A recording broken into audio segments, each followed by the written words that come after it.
Something else we want to tell you about, a new study by the U.S. Department of Education paints a pretty bleak picture of California's high schools. Only 76% of the state students actually graduate. That puts California at 32nd in the entire nation. Pretty low. I recently met with an education pioneer who hopes to change how young people learn, a click at a time. 6 million students around the world and counting know his voice and drawing style. If you get 2 green marbles, then you are going to win. But not everyone knows his face. Or we could write this as Sal Khan is the founder of the Khan Academy and the man behind simple but effective video lessons about a wide range of topics, from probability to the fiscal cliff. We are cutting on the order of $100 billion in government expenditures. Khan started out teaching his cousin math over a webcam. When he posted his videos on YouTube, they caught on like wildfire. Khan quit his job at a hedge fund and began creating lessons in earnest from his closet. Today, the Khan Academy boasts a full staff. Universities like MIT and Stanford and for-profit companies like Coursera and Udacity have jumped into the mix with their own online classes. And what's exciting about online learning is it's not there's not a competition between the intellectual and your everyday life. They can happen at the same time. Khan's vision: anyone can watch his videos anywhere for free at their own pace. His program and ideas are now being used by school districts from East Palo Alto to Los Angeles. You specialize in online lessons, so some people might find it surprising that you're partnering with brick and mortar schools. Why did you decide to do that? I have young children, and I want them to go to a physical school. I think the physical school is a very important part of someone's education. Now, when they go to that physical school, what they do, in my ideal world, might be different than the schools you and I grew up in. I don't want my children to go to a school where they are all learning at the same pace. I don't want them to go to a school where they have a weakness in a concept. They got a B on an exam in basic exponents, or they got a C on an exam on adding fractions, and then the whole class still moves on. So is that your criticism of the way traditional education works today, that everyone is stuck in the same mode regardless of whether they're learning at a different pace? In the schools you and I went to, we take a math exam, you get a B+, that's considered a good grade. But that means that you had some gaps in your knowledge. And it could be in something very foundational, like adding negative numbers or multiplying fractions. And then later, that gap's only going to grow and grow and grow. And by the time you get to algebra, you're going to have trouble doing the algebra because you didn't know how to do a specific case of your pre-algebra work. And that's essentially what's happening. And in a big, diverse state like California, where there's a myriad of issues, bad funding problems, a large population of limited English speakers, how do online lessons address that? We've actually translated our entire library of videos into Spanish, Portuguese, Hindi, Russian, Arabic. I could keep going down and down the list. And we have a lot more to do to localize the site. We are seeing teachers throughout the state and throughout the country, throughout the world, saying, at minimum, look, here's a resource for you.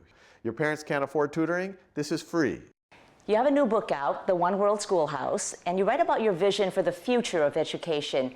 Can you paint that picture for us? You can have multiple teachers teaching together. You can have multi-age classrooms. I imagine a classroom looking very much like our offices here, kind of an open, inspirational space. Students all have their own goals. They have mentors. They have teachers who can help them achieve those goals, but it's really about the student taking ownership of their own learning. You're really part of a growing trend here. The number of online universities is growing. Even some Ivy League universities are now getting in on the act. Universities such as Harvard and MIT are offering their courses, some of them online for free. And of course, there's the for-profit online universities. What do you think of this trend?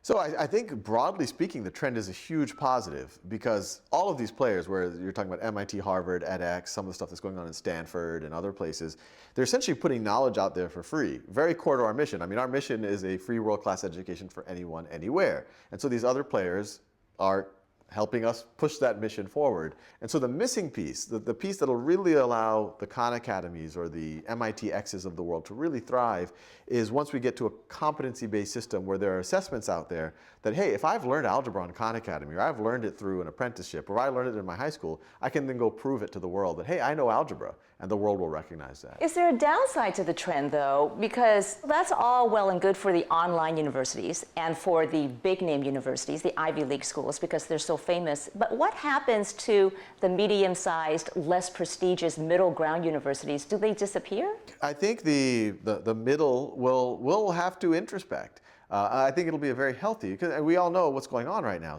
We are telling students of all demographics, you should go to college. That is your ticket to a real career. And then they come out on the other side, and oftentimes you might have trouble getting a job. And you see that in the unemployment numbers. They're disproportionately high from new college grads. And they're disproportionately saddled with debt like we've never seen in history, debt that cannot be canceled from bankruptcy. So against that backdrop, does any systemized education make sense anymore? You have a lot of young people now who feel inspired by college dropouts like Bill Gates, Mark Zuckerberg, Steve Jobs. They did pretty well. Yes, well, for any of them who would cite those examples, I would encourage them to watch the probability videos on Khan Academy. Very low probability of that happening to them. You could cite LeBron James too, and and others. Those are good examples, and I would be happy if my children became internet billionaires, but that's not a career track that we can all depend on. What I think is exciting about the next 5 years, the next 10 years, the next 30 years, is that there's going to be much more variety in how people can learn and how people can get credentials. In the last 100 years or 200 years, there was only one way to do it. Go to a four-year institution, go to a community college, pay a lot of tuition, get a Bachelor of Arts, a Bachelor of Science, and have a GPA. 5, 10 years in the future, students could choose that path. They could choose that path and an apprenticeship. They could do just an apprenticeship. They could do an apprenticeship plus online learning. It'll be up to them to decide what fits their needs the best, and then they can prove it to the job market, or they can prove it to a graduate school that they're ready for that, or a potential spouse. And so I actually think online is going to be much more in line with actually having people learn their whole life, as opposed to our current model where most people stop in their early 20s. And it looks like online education is here to stay for a while, and so is the Khan Academy. Always good to see you. Thank you so much for joining us. Thanks for having me. And you can read more about the Khan Academy in Sal Khan's new book, The One World Schoolhouse. Well, we're almost all out of time, so I want to thank all of our guests for being here tonight. And you can always visit kqed.org/thisweek for archives of the show, to subscribe to the newsletter and podcast, and to share your thoughts and story ideas.